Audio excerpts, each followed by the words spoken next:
Welcome back inside the Parc Fermé for podcast number 753, the Turkish Grand Prix review. This is Todd. No, Todd, not now. AKA Negative Camera. You know I've asked you You here. must convince the villagers that I'm harmless. That's exactly what I need you to do. Tonight, for your kind consideration, we're going to review the Turkish Grand Prix. You know how we do this. We watch one, then we talk about it. Then we watch one, then we talk about it. Come on, Todd. That's exactly what we do. But before doing that, I have to introduce my championship-winning co-host tonight, which of course means... Wrecked from out of the wasteland.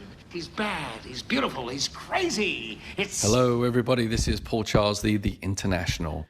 Paul Charsley, Sprint Cup champion, number 23, Heart of Racing. Thank Paul, you very awesome. much. So excited for you and the entire team. You guys won the Sprint Cup Championship in IMSA with the number 23 Heart of Racing team. Yes. In the capable hands of Roman and Ross. Yep. And it was nip and tuck, Oof. you know, close race. But you pulled it off. You did a little Jensen Button there in 09, kind of, hung in there, got it done. In there. Yeah, just did yeah. what we had to do.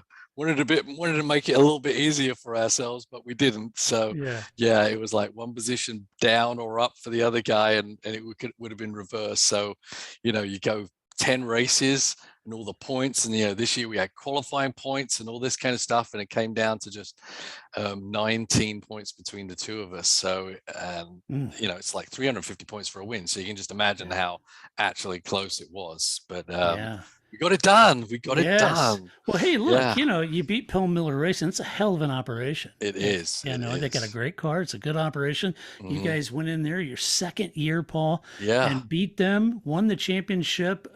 Kudos to Ian James, team boss. Fabulous job putting together the right team, all your hard work. Yep. I'll tell you, it's been really cool, and I apologize, guys. We will get to the Turkish Grand Prix, but it's not every time one of our co-hosts wins a championship in racing. So, we're going to take them. Well, me in general, Yeah, we're going to take a moment and talk about it. So, the cool thing about it, Paul, is that I've known you for many years now, and you're a race car driver, and that's what you do, and your whole family's been in racing, and your entire life has been surrounded by motorsport. So I know you've won, championships, you've won races and all that sort of thing, but working on this side of the pit wall, not behind the steering wheel, being the sporting manager for the team, all the details, the logistics, everything that has to happen to win a championship like that is tough. But the cool thing is that you've shared it with all of us at TPF, and we've got to go along with this journey with you, and we're so excited for you. I can't tell you how happy we are. Yeah, I can't tell you how happy I am. I mean, it's, as you say, the second year you would, I just think about how it started, when we first started this team and crashed out at Daytona, finished last, I think.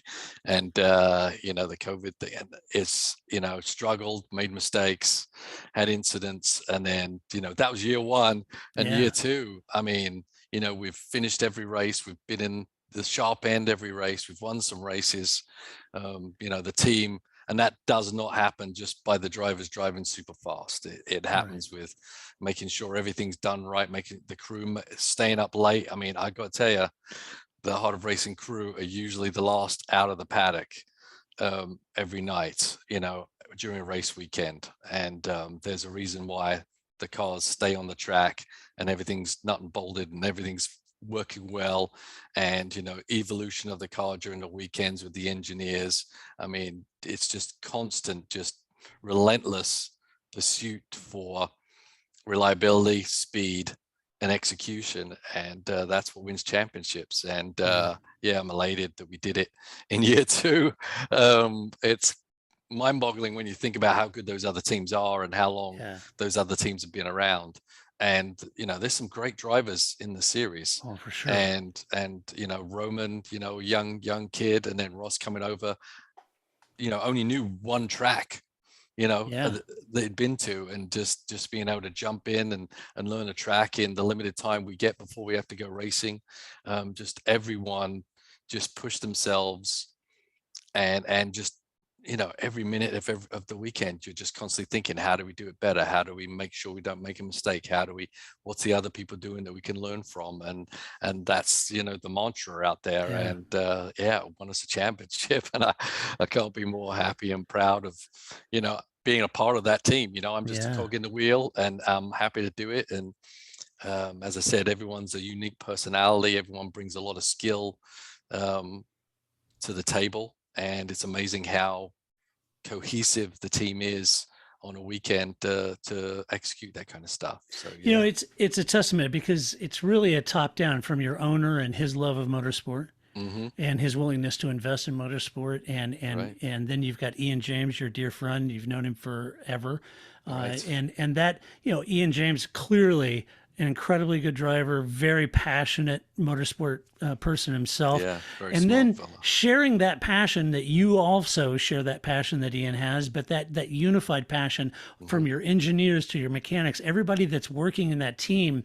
to stay late, to engineer the crap out of it, to pick the fly poop out of the pepper, and make sure that car, its weaknesses, its strengths. You've developed strategy around that. You've overcome adversity, and really that resilience of that team to sort of power through some of that adversity that you guys found.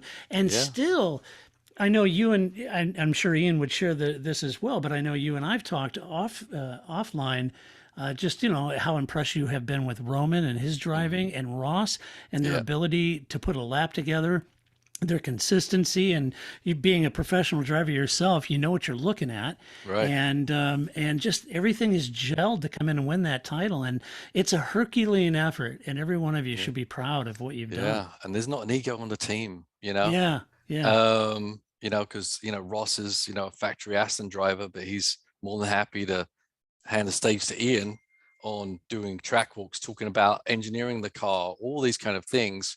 He's happy to not think he knows everything, and he's just a sponge as well. So hopefully we'll come back and do it again next year, and going to be all the more powerful for it. But it was it's hard to explain what happens during the weekend and how everyone interacts with each other, and what adversity we've gone up behind the scenes sometimes mechanically, to get the car just on the grid, Right. And somehow we've always managed to do it, and always got it to the finish of the race, and always had a car eventually by the end of the weekend that's ready to fight it with the other top teams. So very happy. And we got one more race to win. We by focusing on the sprint championship, unfortunately we were a little far behind in the overall, which includes the endurance, some of the endurance races and some of the sprint races, but we still got a shot at it, and the gloves were off. We're not going to worry about points at Petit. We're just going to worry about winning. Right. We've been driving to win a championship, and it's a very different ideology, as Lewis Hamilton knows, between trying to win a race and trying to put together a championship. And it is different ideology, and you have to be measured in your decision making when you're out there on the track. And all the drivers were definitely bought into that whole process, which we began first lap out at Daytona. It's like, this is what we're going to try and do, guys, and this is how we need to do it. And every weekend we're reminding each other, this is what we need to do. Think of the big picture, trying to win a championship. If we need to give up a position every now and again to make sure we're there at the finish, that's what we need to do. Yeah. So it must be your phone dinging. I bet it's dinging like crazy. It's my mom again. Oh. I figure that's all your friends, great job, congratulations coming in on your text messages. So that's great. Yeah, we get a lot of good feedback from within the paddock too, Yeah, It's a pretty good group of people in there. And so people are like, wow, impressive stuff. So yeah. Oh, that's great. Well, congratulations to you, Thanks. to Ian, to the whole team. Couldn't be happier. And I always kind of learned my lesson that, now that you're doing that with Heart of Racing, come the race weekend, I try not to bother you, because I know it's you're going great guns and you don't need a bunch of texts from me, So did you see Lewis stay out? No, I won't say anything. You got a race to run, so so I kind of take Paul as I can get him. Good thing about this out race was on Saturday, and it was perfect timing. Yeah, I got on the plane to come home, and the plane I was on had ESPN, and I watched the whole race on my flight home. So it was perfect. Great. Great. Yeah. That was good timing. Well, let's talk about that race. You want to? Yeah. All right, let's do it. A couple key elements I want to talk about. The track in general. It's a tricky track, no doubt about it. McLaren said that the medium speed long corners were really a weakness for them. They just did not play a factor in this race this weekend. Merck looked very quick and dominant all weekend long. And if this is a Merck track, then, which it appeared to be, then certainly taking that engine change penalty here made a lot of sense for Lewis, because taking that 10 grid place, knowing that he'd be on pole, starts 11th, he easily make that up. So It was a good gamble, a good time to take that. Unfortunately, in general over the race, a steady drizzle or misting kept the track damp, which meant that it was an intermediate tire race. But many thought that the rain would stop at some point and a dry line would appear eventually. But so then it's understandable then that the teams and drivers were trying to manage those inters long enough for a dry line to appear and then change to slicks. Now, the challenge was that the cool track temperatures offered up graining, and for most of the race, for the early part of the race anyway, many drivers said that they wanted to push but were being told not to by the teams. And there were other drivers saying, I wish the team would have told me not to push as much early on because I chewed those inters up, trying to push. And in the end, that dry line never came. And some adventurous drivers, Leclerc, Ocon, Lewis, thought that they might be able to make it the whole way on one set. Others boxed early, and in doing so, they went through that graining stage, and then they were able to challenge for position late. But it was a kind of an odd combination, Paul, with that newly cleaned surface, a lot of grip. A lot of the drivers saying even in that misty, damp condition, they were getting as much grip out of that as a dry track on hards, So it was kind of this really odd situation of just mist that kept the track damp. And I don't think I've seen that for years. No, I mean, the only thing I can equate it to, remember that Monaco where everyone was just trundling around? Yes. There was a lot of that going on, right? Because, they're protecting their tires, so no one was maximized. That's why basically, the group were not spreading out very far because no one was really on it. Everyone was managing the tire, as you said, trying to manage the tire as long as they can so that when, the dry does come, they don't add an extra pit stop to what they don't need. And there was no big gain to really leaning on the tire. So most of them were just kind of managing that tire for the bigger picture for the end of the race, which is obviously where the results are going to come. So it was a little unfortunate, as Verstappen was like, he was kind of bored, right? But he knew he couldn't push because, the negatives outweighed the positives of that. So, everyone was kind of stuck in the same realm, except for those that maybe pushed too hard, and then they ended up being the lesser for it. The track just never really dried, and it never dried enough to put slicks on. And so everyone was just stuck in intermediate land, unfortunately. Some people made some great stuff. Sainz, obviously, he skied through the track. He just kind of threw all that away and made a difference out there. But the teams all have their supercomputers and know how much degradation is going to be, and they just kind of stick into a lap time, and that's kind of how most of the race seemed to be, right? We were just sitting there. They were just killing the time till the end, killing the time till the weather changed. Waiting for a dry line. Yeah, no one wanted to make the mistake, right? Everyone just kind of stuck to the same program. So, well, we'll start with Mercedes. Lewis Hamilton down in P5, Valtteri Bottas P1. Valtteri said this is one of his best races ever. And to be fair, I think it was a terrific drive for him. If you consider, though, this may be one of the last chances he'll have to win a race, as Lewis is the clear number one at that team right now.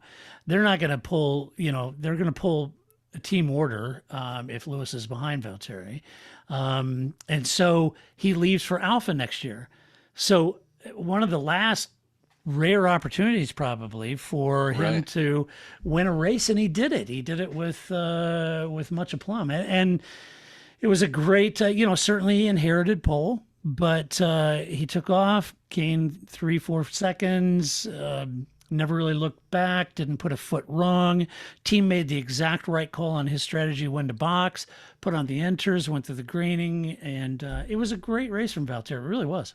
Yeah, it was a good measured race. I mean, kind of thing you'd think he'd be pretty good at. Is managing, the speed and managing the tire, etc. He's maybe not the guy you want out there, just attacking the corner. But this wasn't an attacking corner kind of race, right? Yeah, right. It really was. Delicate hands, be quiet on the tire, and don't make any mistakes. And he didn't make any. And I think the Mercedes had a bit of performance advantage anyway. So it was in his hands, right? It was a measured race. Good thing is he had enough speed to make use of that, and he kept his cool and just didn't make a mistake and didn't allow Verstappen even a sniff at getting a go at the lead. Right. Lewis made his way up from 11th, stalled out in the top 5. But as the race and miss continued, it became a question as to whether a driver could make it the entire race on just one set of tires. Lewis was very firm on the radio when the team called him to box just after Valtteri, and he kept going while the team contemplated that statistical reality of doing so. Lewis then radioed, said, look, I feel good on the enters. I'm sliding around a little bit, but I feel good. And unfortunately, the team then could start to see his lap times increasing along with Charles Leclerc at that point. The teams that did pit on lap 35 to 42 had gone through the graining, and now they were up to like 2 seconds a lap quicker than Charles or Lewis, and Lewis didn't obviously see that. But the team did. And they tried to stay out. They were both out of sequence with those that had run through their graining period. And once the tires made it through, like I said, they were a couple of seconds a lap quicker. Lewis wasn't happy after the team did box him. He came out, he lost 2 places, not happy about that, but no driver would be. Then he started going through his graining session. Right, at the wrong time, right? At the wrong time, which put him in the clutches of Pierre Gasly nearly. And that was frustrating because he was running in third. And it's a difficult situation. Very much, I was reminded like Lando and Sochi, right? Lewis gambled. Let's be fair here. He doesn't often get these calls very wrong. He's not one of those drivers that gets these calls wrong. He's got pretty good intuition, but it can happen. And in this case, it did. He admitted. He said, I was taking a risk. I was thinking of the long game, thinking I could go the distance. I'm a risk taker. I took the risk and it didn't pay off. Before I get into my soapbox, I'll let you comment on Lewis's race. I will say that Pirelli at that time were also warning teams not to try to make it to the end. And I think that's the key. No matter what Lewis thought. I mean, obviously we've seen some disasters. We saw Max at the end of Baku, where the tire was not going to make it, and it's all good till it disintegrates. And I think the better part for the team was to call it and bring him in. It was damage limitation, right? I know they let Lewis kind of gave him some rope there, okay, because they were calling him in earlier, and he was the one that was saying, no, I think I go, go. Why are you calling me in? But in the end, I think, all the calculations, looking at other teams' tires, Pirelli giving them feedback, I think it was a bit too big a risk, because what would have happened in the last lap, and Lewis gets a flat tire and he gets 0 points, right? Yeah, I mean, look, 5th is better than a DNF. Yeah, it absolutely is. And when we're talking about winning championships, you can't win every race, but you got to be smart about it and fold them when you need to fold them, as long as you're still getting a result out of it. As I said, they let him play a little bit, but I think ultimately they had a lot of data there to say it was a bit too marginal to try and get all the way to the end of the race, especially if he gets in a position where he's fighting somebody for a position, right? It's one thing if he's 20 seconds in the lead and he's just stroking it, but if he actually has to fight someone, take that little bit extra bit of the tire out and you're done for. So I think he did a good job in getting the vehicle where it was. If they'd pitted earlier, maybe he could have made up a position or 2 perhaps. But in the end, he came away with some decent points, didn't lose too much to Max. I'm sure he wanted to emulate Max and just be right on his rear bumper at the finish. This race wasn't that race. you know, but he's, you know, he's a smart driver. I mean, even though you saw Yuki, you know, he was stuck behind Yuki for 3 or 4 laps or something. It's like, what's going on with Lewis? It's not just that he couldn't pass him. It was like, where is he passing? What's he going to do to the tire to get the pass made? You know, and what's Yuki going to do as a rookie? Right. And so, you know, you can use a lot of tire up just making one move on Yuki Tsunoda, right? So I think Lewis was also thinking about the long game and the longevity of tires, making sure when he did it, it was not to the detriment of any big tire destruction, right? Yeah. So I think it was a good race by Lewis. I think, as I said, it was a weird race in general, but I think, you know, he nearly close to maximized what was possible that day. Yeah. I'm going to take a little poke at Mercedes, Paul. Oh, are you? Okay. Yeah, I thought it was strange that we all watched it unfold in real time. We heard Lewis say, you know, why? You know, no, I think we can stay out. And he stayed out. And the team kind of thought, okay, well, let's think about it. And went a few laps, and they were trying to run the permutations. And Lewis felt comfortable in the car, and he wanted to go for it. That's what we all heard on the race radio. Fair enough. Right. You know, you took the gamble. That's what Lando did a couple of weeks ago in Sochi. Lewis took the gamble, thought maybe he could pull it off, and didn't work. That's okay. That happens. You know, there's nothing untoward. And Lewis, you know, he's a risk taker. He's a champion. He knows what he's doing, and it didn't work, you know. But Mercedes, Toto Wolff was interviewed right after the race, and he said the right call would have been to box him along with Valtteri when everybody else did, and then let him fight and see if he couldn't call back 2 places to the podium, or at least 1 and 4th, right? Right. And I would agree with that. I think that was probably the right call, given all the data that the team had and what Pirelli were saying. If you saw Esteban Ocon's front right tire into the race, you could tell that was the right call. Yeah.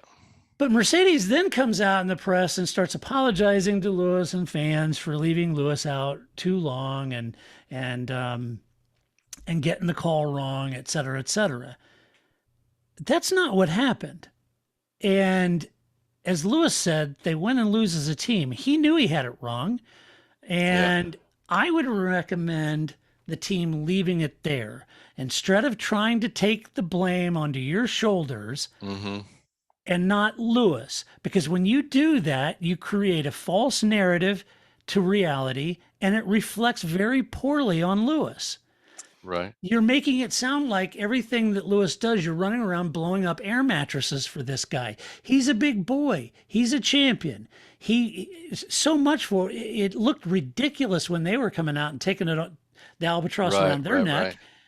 And Lewis actually then today had to come out and put out a statement and said, no, you know, this concept that I was furious at the team and for, you know, screwing up my race, that's not it at all. He said it was my call and I got it wrong. And that's okay. You know, stop trying to run blocker and blow up a bubble around Lewis's world. He's a grown man. He's a 7-time champion. He made the call. He got it wrong, just like Lando did 2 weeks ago. You didn't see the team run out and say, oh, no, it's totally our fault. We didn't tell Lando enough. You know, they weren't running blocker for Lando. They just live and learn. You move on. So why are you doing this to Lewis? Because it reflects poorly on him. You know, that's my fault. Yeah, say just shut up and move on, right? Just shut up and move on. Yeah. Hey, we got it wrong. And you don't have to say it was Lewis's fault. No. But you don't have to say it was our fault either. It's just right. It was a team effort. You know, we win and lose as a team. You know, he called for it. We decided, sure. We tried to give it a shot. Give it a shot. It just didn't work out. Much to lose, right? Yeah. Just didn't work out. By coming out and saying, oh, we apologize to poor Lewis. We put him on the wrong thing. Well, that's not what we heard at all. Right. You know? Right. So don't create a false narrative that Lewis has to try to, live through. I mean, I don't know. It's treating him like a child, and I hate that. That's not fair to Lewis. Oh, it's just the world we live in. Everyone's scared. Yeah, I know. It's crazy. He's a grown man. Come on. Yeah. And I appreciate that he came out and said, no, that's not it at all, man. I wasn't happy. Yes, I'm not going to be kind and polite on the radio. We're passionate. It's the heat of battle. Yeah, we get terse on the radio, but it was my call and I got it wrong. Fair enough. I respect that, Lewis. I respect the hell out of that. I respect that Lando felt like he'd try to do it. I didn't think he could, and he couldn't, but, and neither did the team, but hey, you know, I like it. Right? Yeah. Yeah. Red Bull Max Verstappen P2, Sergio Perez. Whoa. You like my bass?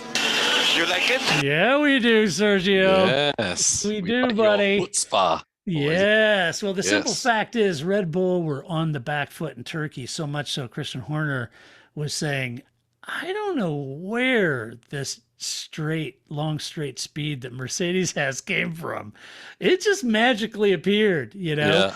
And so anyway, yeah, that's creating a little war of words between him and Toto. But anyway, they came into Turkey on the back foot, did not have the pace advantage. Mercedes clearly had that. So to come out of the race with a second and third is a very good result for them, given their pace deficit. Max had a clean start, slotted into second, chasing Bottas all day, never really being threatened from behind.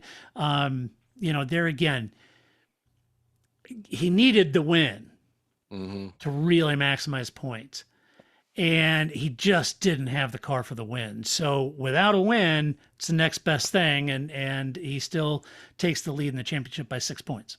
Yeah, it's interesting. Yeah, I said that the different strategy for winning a championship versus winning a race, because Max knows this is we don't know where the future holds, but this is obviously a key year for him.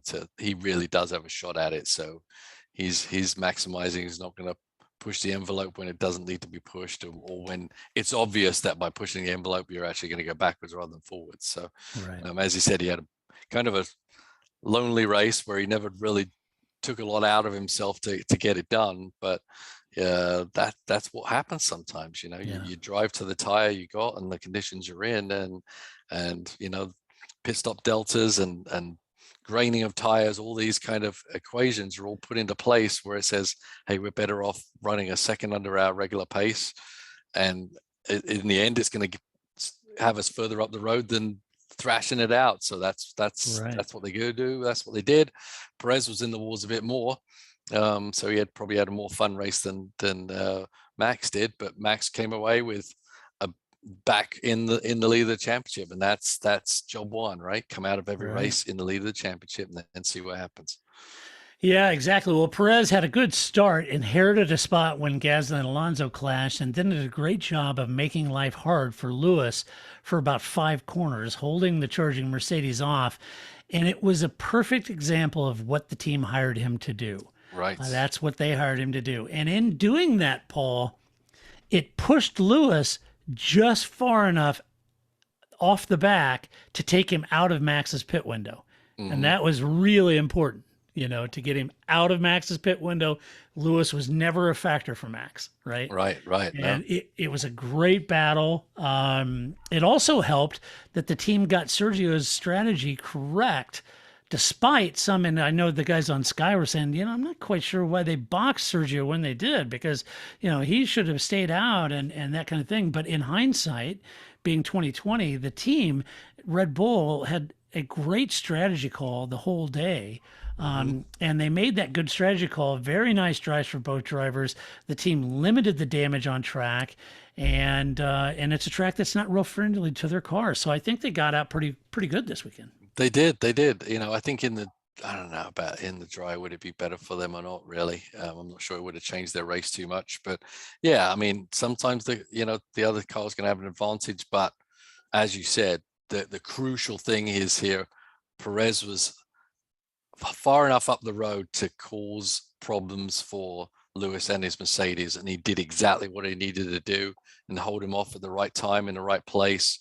He was aggressive but not overly aggressive, and being, you know, the wise Perez that he is and skillful that he is, he executed it, and that's what Red Bull's been missing for the past 3 years, and that is what they need to try and win a Constructors' Championship as well as a Drivers' Championship for Max. Right. They haven't had that since Mark Webber. Right. You right. know? Yep. And it's good to see Sergio. And I mean, Lewis has got super aggressive, ran him into the pit lane. It was a good tussle, you know, and you know, you just cross your fingers. Oh, please don't make that be a penalty, you know. Oh, I know. It was good, hard racing, and I loved it. That's what we want to see more of. So I thought it was very feisty. Perez, you know, Lewis has way more to lose in that fight than to win. So, and Perez knows that, and he used that to keep him behind him. So it was fun. I was thinking, oh, don't make this a penalty on Lewis for running him, and everybody, I saw some people tweeting, oh, if that was Max, they would have penalized Max. And like, just don't penalize anybody for that. Lewis is driving hard, running Perez wide. Perez goes around the bollard, comes right back and takes it to him. And I thought it was just good, hard racing. I enjoyed it. It absolutely was. Ferrari, Charles Leclerc in P4, Carlos Sainz in P8. Carlos had a great race, scything his way back toward the front, having taken an engine change grid penalty. So as he started in the back, Carlos said it was one of his best races. And that actually could be true, because I think he was overtaking all over the track without DRS, Paul. And he felt he could have finished better, but a slow stop kept him in 8th, unfortunately. But I think the F1 fans voted him driver of the day. But a great result for Carlos, having come from the back, and a little surprising on just Ferrari's overall pace at this track. I thought really, somebody hit the on switch. Yeah, what's interesting to me is when we're talking about preserving the tire and running to a lap time because you got the equations aren't working out. It seemed like he was the only guy living in a different matrix. I don't know. He was aggressive. He was getting passes done, and he didn't just kind of throw his tires away after 10 laps. I mean, a really smart, aggressive, skillful drive by Sainz. I mean, unfortunately, that slow pit stop, elsewhere would he have been otherwise? You know, he would have been even further up. So I can't remember how many. He lost like 5 seconds in that pit stop, something like that. Something like that, Yeah, I mean that's a lot, right? Especially when you're talking about these tracks and without DRS being able to help you, and you have to really work for every pass you make. He worked for a lot of passes. Fun to ride around with. I haven't done it yet, but I'm going to have fun riding around with Carlos for this race in the replay, because he made some awesome moves, some lunges. Some people may have had to make some room for him, a little wheel banging here and there, and what's not to be entertained by that? Yeah, absolutely.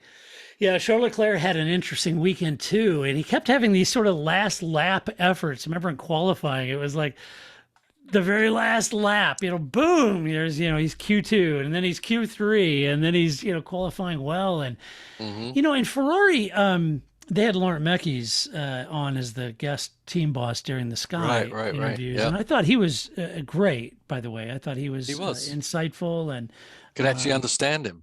Yeah, but he was a little more revealing than what you get out of Bonotto or even former Ferrari bosses, right? They just wouldn't say anything.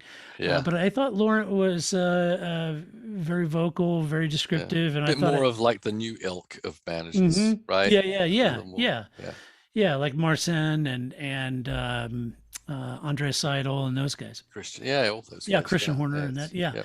And so anyway, they had him on, and they kind of played down their pace, but man, when it mattered, Charles Leclerc delivered. He during the race, he's running at the sharp end of the grid all day and had that newfound pace that Ferrari played down. Charles took the lead when Valtteri and Max boxed and tried to make it to the end on one set, but like Lewis, he had to box late after locking up twice and running wide, and this dropped him down to 4th, but he managed to stay ahead of Lewis and finish 4th. He asked the team, thought it was kind of interesting, that radio call when he was leading, and he said, okay, if I go at this, if right now how I'm going, where will I end up? And they said, well, if you keep Valtteri behind you, you win. And he's like, not what I'm asking.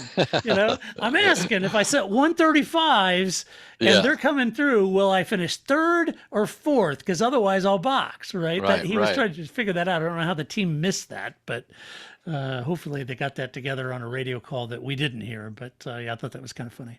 Yeah, no, it's good to see the Ferrari boys having fun, getting a bit more confidence. And just, as I say, I think it was a little masked by, as I said, the staying within the lap time, protecting the tires kind of business of how competitive it was versus a Mercedes or a Red Bull, but in the ballpark, right? And got obviously in the ballpark a lot more than the McLarens were, and that's super important in that battle.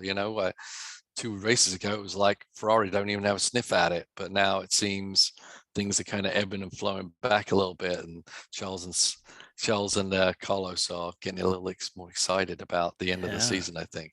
For sure. AlphaTauri, Pierre Gasly in P6, Yuki Tsunoda P14. Pierre got a sandwich between Perez and Alonso, and he clouded the Spaniard, spinning Alonso off track, which garnered a 5-second penalty. Pierre kept his head down, though, recovered, served his 5-second penalty, and still was challenging Lewis for the 5th at the end of the race, and a really inspired drive. I thought Pierre had a good drive and good recovery.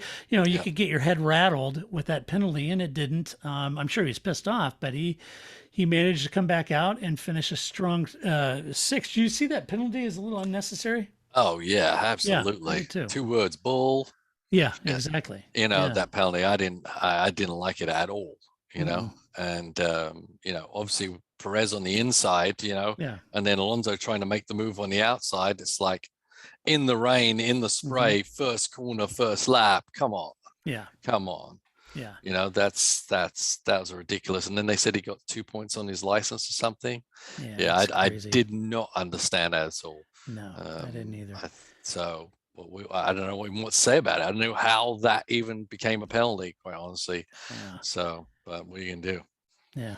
But great drive by him, as you know, as he's been doing most of the year when the car's been under him.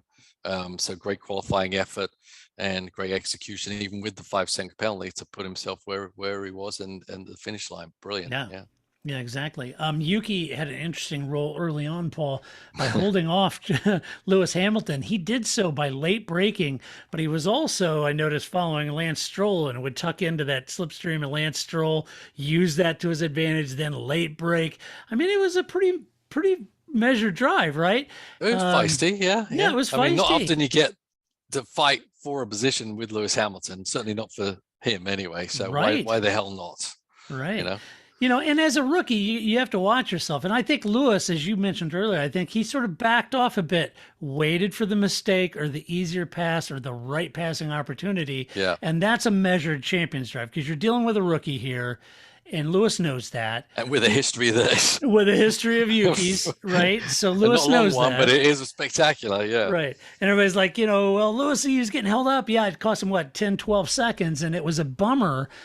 But again, Lewis thinking long game here. He's got to finish this race, got to be in the points. He can't dive down the inside of Yuki. Yuki'd take them both out, right? Yeah. So he's got to be careful there.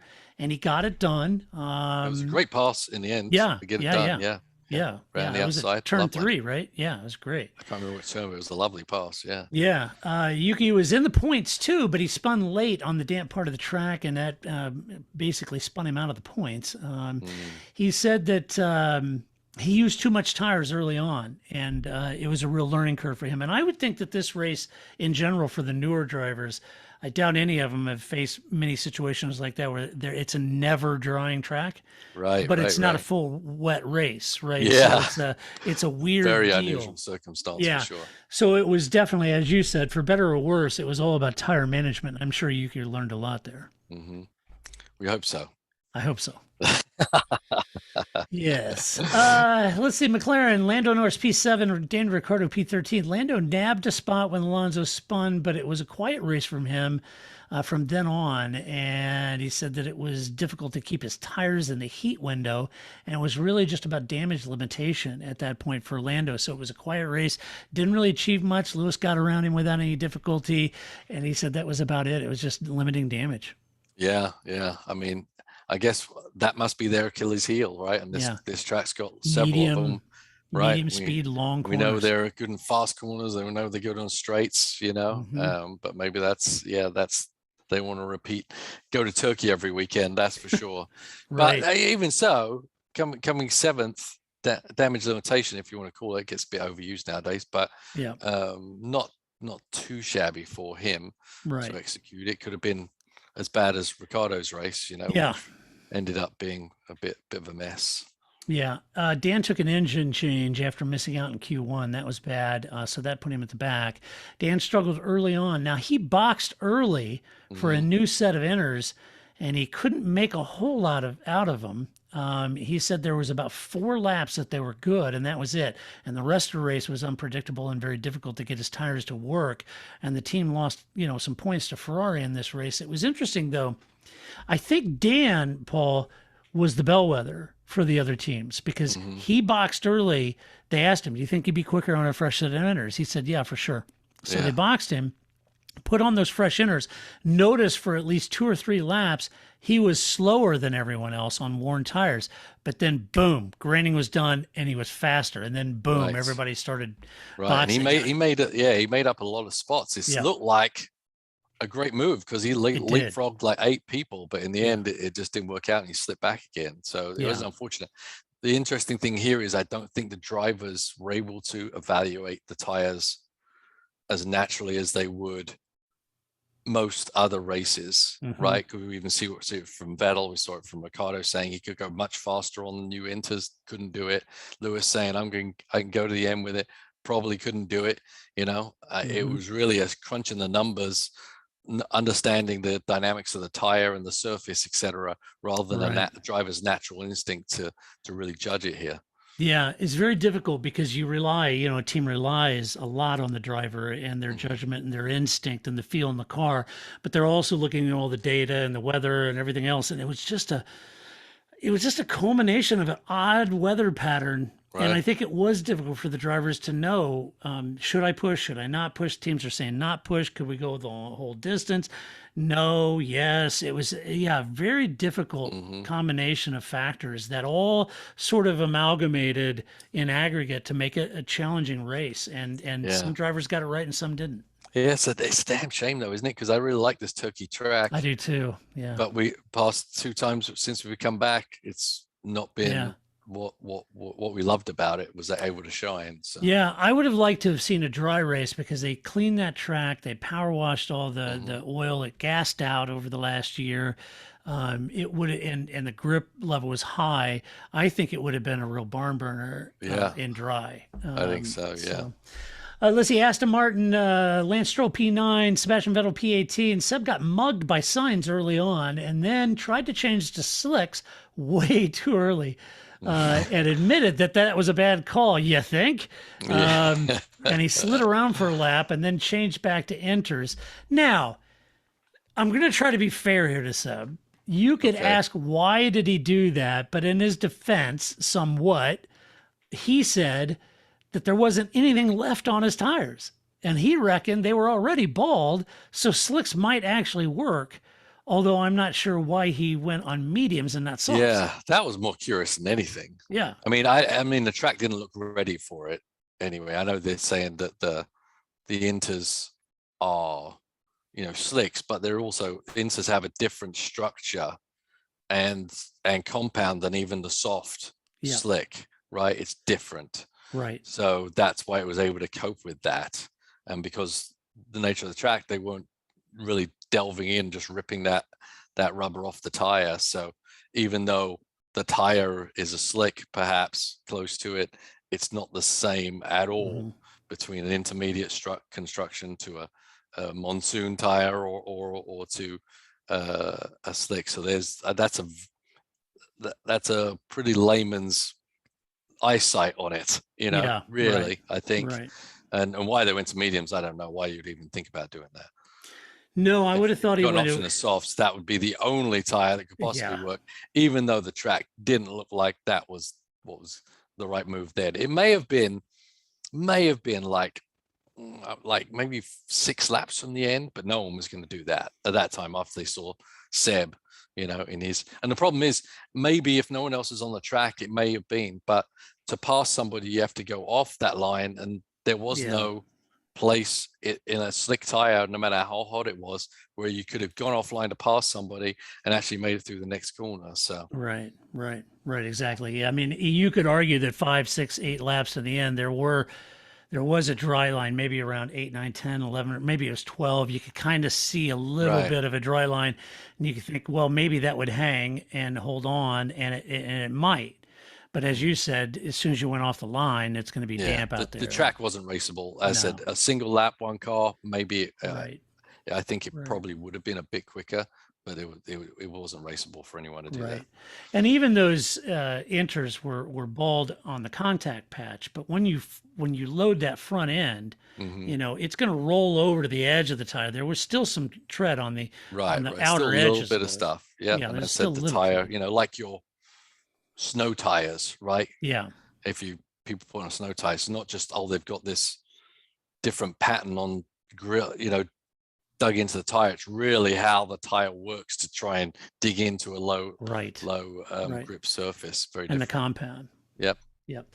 Lance, let's see. Lance typically does pretty well in these kinds of conditions. He remained resolute, held his pace, managed his tires to score points. Lance said he felt that he got the maximum out of the car, and his slowish stop didn't really cause that much harm to him. He pretty much finished basically where he thought he would. But I think he did do a pretty good job of managing those tires, keeping himself in those points, even though they had a clear pace deficit to everyone else. But I think, I'm not making this into a mountain out of a molehill. It wasn't that astounding of a drive, but to finish it, a couple points, managing his tires in some pretty changeable conditions, I thought it was all right. Yep, I think it was all right. Yeah, obviously better than the Vettel choices. So there you go. For sure. Alpine, Fernando Alonso, P16, Esteban Ocon, P10. Alonso was tagged by Pierre on the first lap, spinning him and dropping down around the Haas duo. So he spun out of the top 5 or 6 and all the way back down into a brace of Haas F1 cars. Alonso then clouded Mick Schumacher in a clumsy move that garnered him his own 5-second penalty for the effort. He apologized to Mick, gave him a big hug after the race, said, "I'm sorry, that was my bad." But just kind of a clunky race for Alonso. Did Mick put his fingers in Alonso's nose and just? Mick got out of it, ripped his helmet off, started walking down to the garage of Alonso like his dad. You trying to kill me? You trying to effing kill me? Like DC, in Spa 98. That would have been awesome. That would have been awesome. I don't think Mick's that kind of guy. No, I think Mick was fine with it. He understood. Yeah. And then Esteban went the whole way on one set of tires. They looked very dodgy at the end of the race. The cord was showing through. No surprise. Yeah, I think he lost 4 seconds on that last lap. I mean, he nearly didn't get the points. Can you imagine the vibration on that front right? Oh, that would have been brutal. I bet he was just like, I want to turn the steering wheel. I know. As Martin said, it was a meager effort for the team, but an aggressive no-stop strategy gave him points, and it did give him a point. Yeah. I think it was a little opportunity lost there with Alonso. Obviously, I think for sure.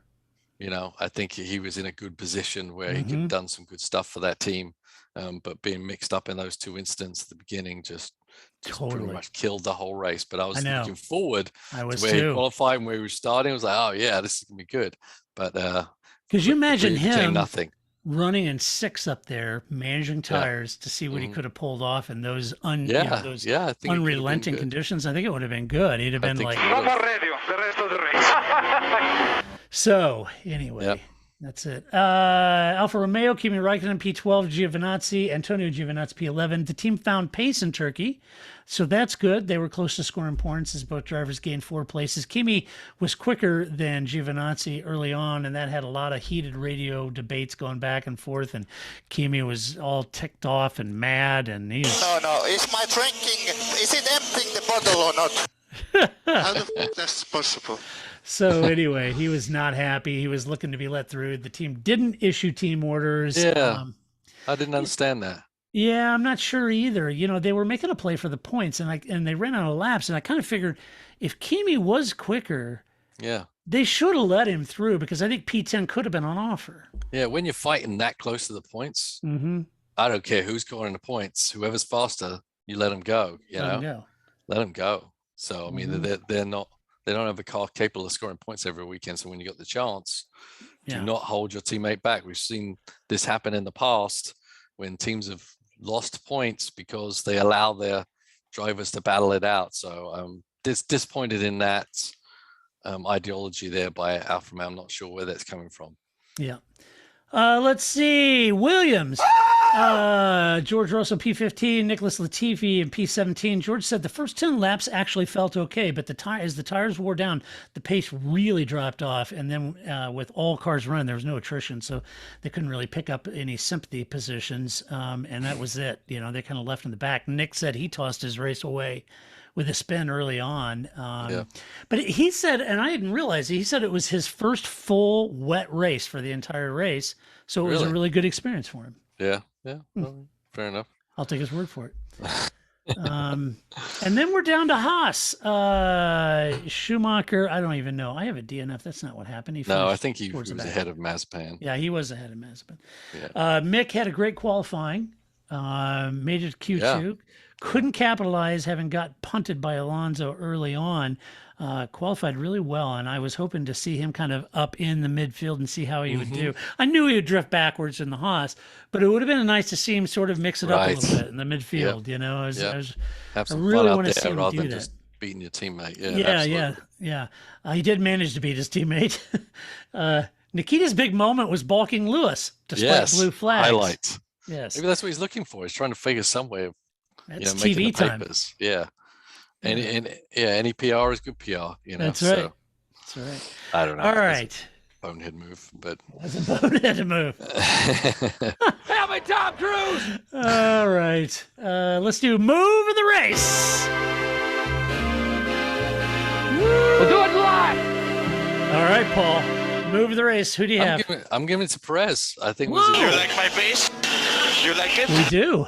Yeah. I loved the move to the left, the move to the right, the move to the left, the move to the right. It was good. He didn't just flop over and let Lewis by or whatever. And it became a very important car-to-car battle, quite honestly. And he won out. And I think that was great for him and great for the team overall. Yeah. Very important battle. Moved Lewis out of Max's pit window. Very important to the race strategy, and he pulled it off. I had Perez holding off Lewis as well. I could argue that around lap 35-ish, all the teams that boxed, that was the right call. And those were the cars that ran up front. Let's see. Next award is Donkey of the Race. Get down. Not good enough, damn it! Not good enough!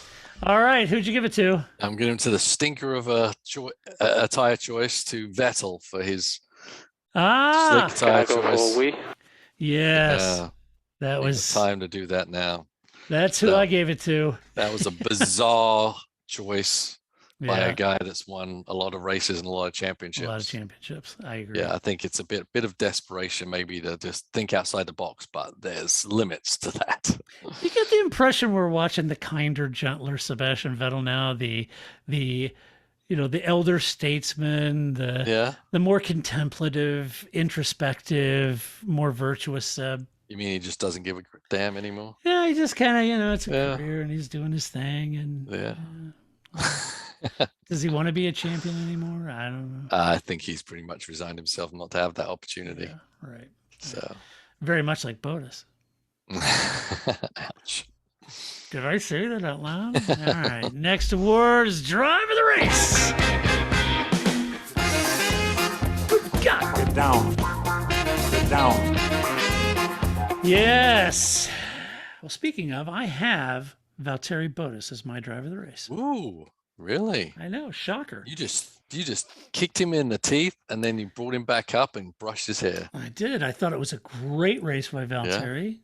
Took it from pole, managed his tires, did a fabulous drive. I agree with him. It was one of his better races. And I thought he did a great job. And I'm glad to see him get a win this year before he bows out of Mercedes. Very happy for him. Yeah. I mean, it is a good thing for him to get that win. I think that's a little, he hasn't won a race this year. Yeah, he's been kind of making mistakes, hasn't been that great. And he knows when he goes to Alpha, the chances are going to be a lot more or less about winning a race. So the opportunity was there. He took the opportunity, didn't mess it up. That's a good point. But you're wrong because Carlos Sainz was driver of the race. Yes. Yeah. Well, you're, like a lemming, Paul. You followed the masses who Always. voted. I just want people to love me. That's all. Yeah. You're like, yes, I'm going to do what they're doing. Yes. Yes, I'm going to do what they're doing. Do you like me now? Do you like me now? You like me? Yeah. Can I play? Will you like me? Be my friend. No, it was a great race. Absolutely. He was the only guy really pushing out there. I think it was a standout amongst, the totally bundling. So, I totally agree. I think the fans and you were correct, but I'm throwing Bottas a bone. Okay. Because I like, contrary to what people may accuse me of, I like Valtteri a lot. And I think he's a damn good driver. And it's never easy being asked to be the Barrichello. It's just never easy. Nope. All right. Let's do some mailbag. You've got mail. All right. Fabio asks questions about tires. Okay. Gripping. I know. Yes, Fabio. It is gripping. He says, why aren't F1 cars allowed to have mixed compounds on the cars? I get why on your average road car, as we use them for 30,000 kilometers or so. I don't know what that is in old money, folks. Sorry. What is that, 1 million miles? Yeah, something like that. I know MotoGP use different compounds. Just wondering why on an F1 car you can't have softs in the front, mediums in the back, that kind of thing. Cheers, Fabio. I'm going to take a stab, Paul, and you correct me if I'm wrong. Okay. Because ultimately, the car is seeking a complete harmonized balance. Correct. You've got to have a balanced car. And if the front is gripping because it's got grippier compounds, it may throw the balance off. You get all of a sudden oversteer pretty dramatically, or understeer if you've got a harder compound than the rear. And the whole idea behind an F1 car is keeping complete harmonious balance so the back and the front do the things you want it to do when you want to do it. Right. But and I guess the question would be, why would you want to have softs on the fronts and different tire on the rear? Why would you want to do that? And the only answer to that would be to balance the car out because of different grip levels that the front and rear axles are pertaining to. But as you say, the package of a Formula One car is complete from nose to tail, right? And many engineers have spoken about that. And the how different a soft is to a medium to a high is way too big a gap to be able to use that as a tuning tool for the car's balance, right? If the guys say, oh, it's a bit on the nose, okay, we're not going to go stick some hards on the front to balance that out. We're going to figure out a lot more sophisticated manner because it's just too big a difference. You do, and you wouldn't do that on your number 23 Aston Martin.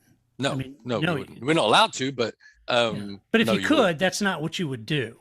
No, the adjustments are too fine for that. That'd be way too big a jump, you know. Right, because you're talking about just take the rear wing off, you know. Right, you're talking about some deltas between certain compounds at certain tracks can be, a half a second. Right, and then to manage, think how difficult it is for the guys to manage their tire temps and tire pressures now.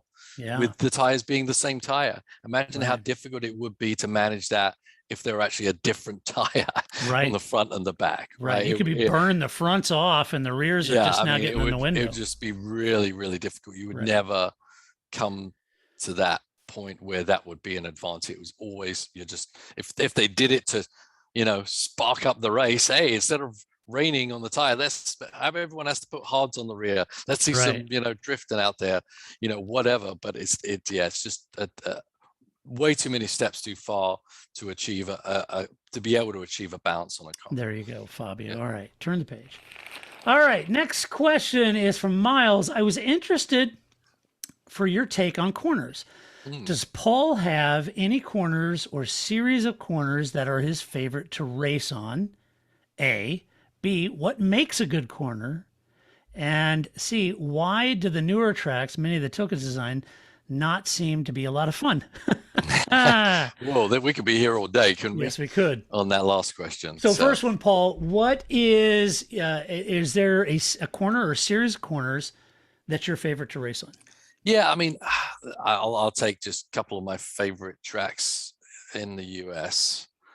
So let's take Sonoma. I'm going to be there next week, so I've got that in my mind. There's a number of turns of Sonoma that are challenging, but not in a negative manner. Sometimes there's corners that are just difficult and they're awkward. It's like, oh, it's a really tight, and then I tight this, and you can't get the most out of the turn because of the compromise you make. But going through the S's at Sonoma, then going down the hill through that super fast turn 9, and then somehow at a lot over 100 miles an hour, somehow the car's sliding. You somehow got to balance the car and then change the direction of the car without slowing down too much, right? And without having the car pitch. There's sometimes these moments where you're like, okay, when I'm just about to change direction, this is when it can all go really, really bad. Yeah. Right? So generally drivers like fast corners because we like going fast, and we like challenging corners. We don't like decreasing radius turns. Very bad. Like China. Yeah. A friend of mine, Chris Monroe, said, if I designed a track, they would all be increasing radius turns because you brake, you turn, and then you accelerate early and get out of it. And it makes you feel like a hero getting out of there. But the ones that are challenging for speed, technically difficult, visually scary sometimes. Yeah.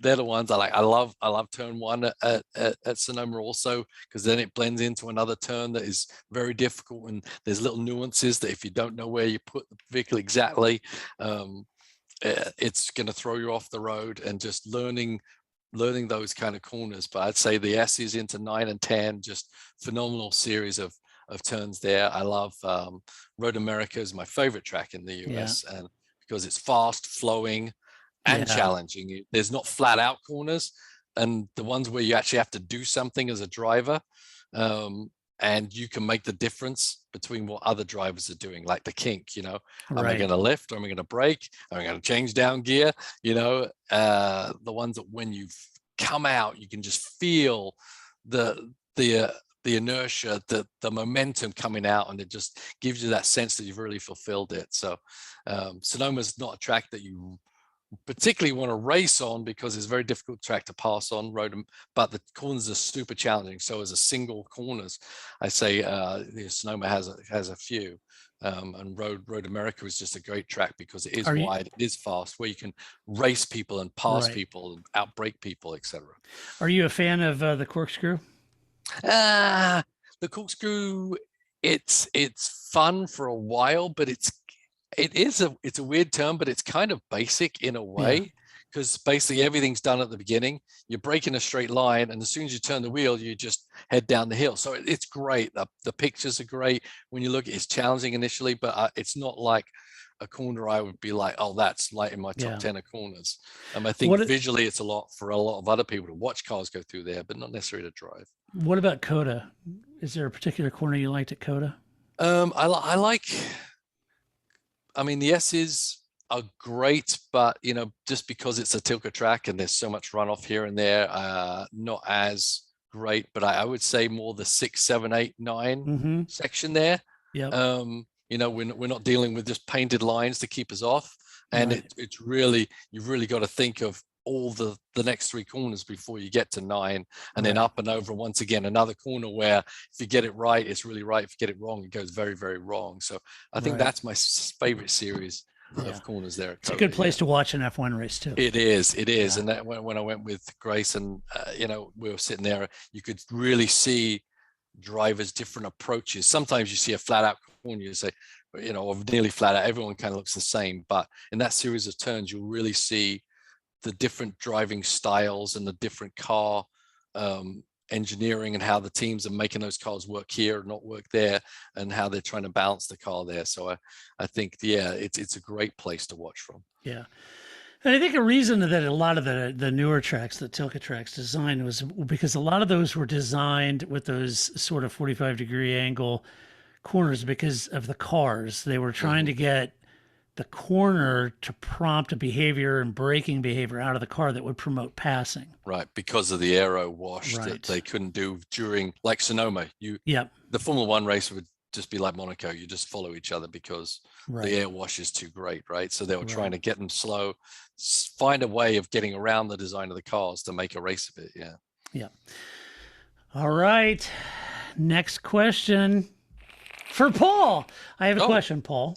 Another one. A good friend of mine and I have been really enjoying watching Heart of Racing and IMSA, and wanted to know where we can buy some merchandise of the team. We looked online and couldn't find anything. Thanks for all you 3 do, and always look forward to my F1 early week fix. Well, thanks, John. Yeah, where can I get some swag? I wish I knew. It's in the works. I honestly, ever since we started the thing, I've been trying to get that program going. There's a lot of reasons I don't understand why it hasn't, but I know I've been pushing for it, and I know it's coming, and we will let everyone know. Yes, and it does. It is a crying shame, because we do have a lot of supporters, and the charity we run for is fantastic, and we need to get the word out there. We need people wearing the swag. We need generate money from selling the swag to give to the children's charities, etc. So it's something. It's been really busy for us, starting a new team, then taking on 2 cars, and there's been a lot of stuff going on that hasn't been, it we're a small team also, remember. Right. It's not like we're McLaren and we've got our own, commercial department. We don't, but we're trying, and I will alert everyone as soon as we do. But thanks everybody for watching, supporting us. It's a great cause. It's a great team. So, and I appreciate everyone that comes up to me during the races and says hi. I really like that. Yeah, absolutely. So as soon as there is a link, folks, I'll share it at the Parc Fermé, of course. Because I, like you, John, I am wanting to get my $100 carbon fiber Ian James signed carbon key fob. There you go. If you say you're going to pay $100 for it, I guarantee you, Ian will go out and make one for you. Would he? All right. I'd like to get, those Franklin Mint plates, depicting, I want to get the Ian James Franklin Mint plate set, just like the profile of Ian, and, have my whole Ian James collection up there. It'd be great. Yeah, it would be great. Yeah, it'd be great. Yeah. Let's see. Next question is Mike. Greetings, gents. Okay. Your TPF servant and friend has a question. Let's talk Miami. Often there's a lamenting of street courses in F1 and less than optimal for our sport. Yet historically, most Herald Classic courses were all road courses at one point, or airports, Singapore, Monaco, all provide awesome racing for us, yet not paved, billiard, smooth Herman T tracks. They're organic street venues that provide the unexpected, non-laboratory engineered grip and angles. Have we become too much of the proverbial F1 jazz nut jobs, or who can never be happy? So there you go, Paul. I'll let you answer first. Well, yeah, I mean, I've driven on a few street circuits. I actually really enjoy the challenge of them because there's Miami. I love the old Miami circuit, the one downtown, Long Beach. I drove West Palm Beach. It's a challenge, visually it's a challenge. There's not a lot of give out of those walls. So it does change what drivers do well, because the ones that are a little more flamboyant and kick up a lot of dust tend not to finish those kind of races. So it is a different discipline.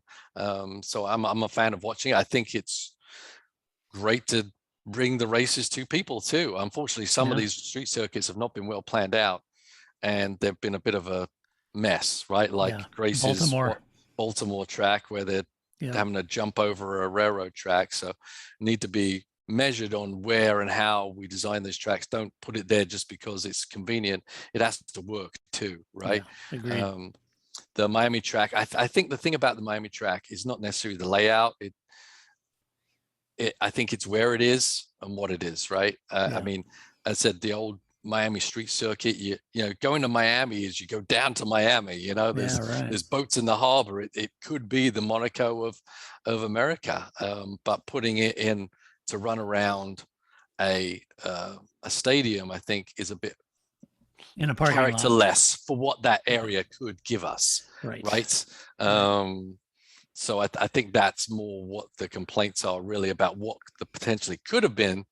But unfortunately, because of legislation and all the logistics and all that, we actually have to put it out in the parking lot of a stadium, which I don't think is the best place for you to see the best of a Formula One car. So. Yeah, I agree. Well, there you go. That's what we think of the mailbag, and that's what we think of the Turkish Grand Prix. But be sure to stop by the website, theparcfermé.com. Share your opinion. Just do it with decorum and civility, as always. No personal attacks. And a huge thank you to our Patreon supporters, because we would not do this podcast and could not do it without your support. If you're not a Patreon supporter, you can be by going to theparcfermé.com. On the right-hand side, it says support us. You can click there on how you'd like to support us, and we'd be very grateful if you would. And also, you can go over to iTunes, give us a good review over there, give us a little love over there. We always appreciate that as well. And gosh, Austin is next, Paul. It is. Yeah, believe it or not, Austin can't is even next. get there. Sold out, man. Get there. Yep, $600 tickets. Yeah, $600 for one day. That's a bit steep for me. No. Yeah, it's. Yeah. I think it's a crying shame that that's how it's gone. Yep. Obviously, people are trying to make money when they were losing money, and I get it, but it really eliminates a lot of people from getting the chance to go see it. But if it's sold out, I guess that's what they're doing. But I was remembering the halcyon days of the $99 weekend, and I'm like, what? Hey, what happened? What happened? Yeah, there was like 5 million greeters there, and everyone they're basically carrying you to your chair, right? Yeah. Now it's like, give me that $600 and get in there and enjoy it. Get in there, grab a damn turkey leg, and shut up. Cheer for Lewis. Damn it. So it's a shame. So I don't think I'm going to be able to make it. I got rooms. I got rooms fairly close to the track, but not a ticket to be had. Crazy. Yeah. All right. Well, we'll be back to review that. In the meantime, I'll find Grace next week. But until that time, this is Todd, a.k.a. Negative Camber, saying so long. That's it, man. Game over, man. It's game over.